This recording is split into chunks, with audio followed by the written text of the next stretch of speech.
surat yang bisa menyelamatkan yang hafal dari siksa kubur. Pokoknya singkat cerita, ada orang itu fasik, mungkin ya layak disiksa. Pas sampai disiksa malaikat, surat Tabarok muncul menjelma sebagai seseorang. Kalau kamu menyiksa orang ini berarti nyiksa saya.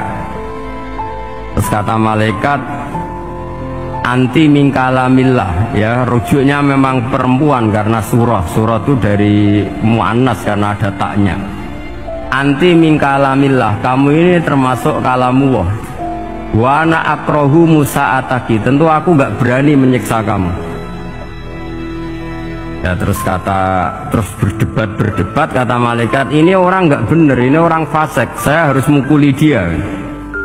Kata surat Tabarok, sak fasik-fasiknya aku itu ning atine. Kena nyiksa dekne nyiksa aku. Wahnya debat karena nggak ada mahkamah konstitusi. Terus walhasil terus malaikat bilang gini, ya sudah kita lapor kepada Allah Subhanahu wa taala.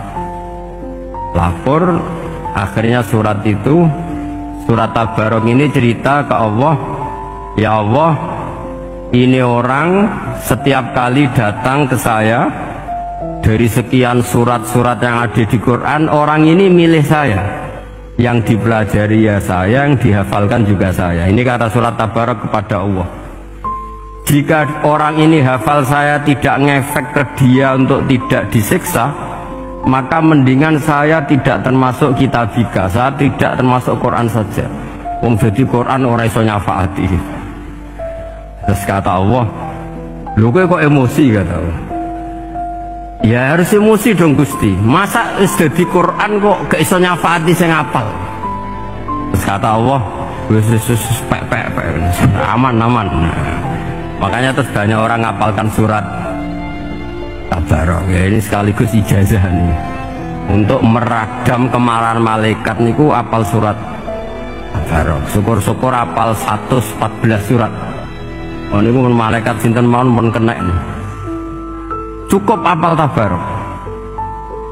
Sehingga adatnya orang-orang Jawa selain apal Yasin itu apal Tabarok. Nah saya itu lama sekali mempelajari bab ini. Ternyata di antara pokoknya itu satu, karena malaikat itu kena aturan fikih. Nggih imut nggih, malaikat itu juga kena aturan fikih. Jika orang hafal Quran itu haram disadui, kita haram menghinakan, maka malaikat juga kena aturan tidak boleh menghinakan orang yang hafal Quran. Dan alhamdulillah di banyak surahul hadis, hafal Quran itu maknanya tidak harus hafal semuanya. Orang boleh hanya hafal Tabarok, boleh hanya hafal Waqiah. Itu kalau kamu hafal betul, surat ini juga bisa berdiri sendiri mensyafaati Anda. Kayak ini surat Tabarok, beliau matur kepada Allah Subhanahu wa taala. Redaksinya gini, inna fulanan amida ilayya min baini kitabika fata'allamani wa ta'alani. Jadi dari sekian surat yang ada di Quran, orang ini selalu milih saya ya Allah. Jadi gampangannya surat Tabarok, wong saya diprioritaskan orang ini, kok saya dingin-dingin saja ketika mau jenengan siksa, ini nggak fair.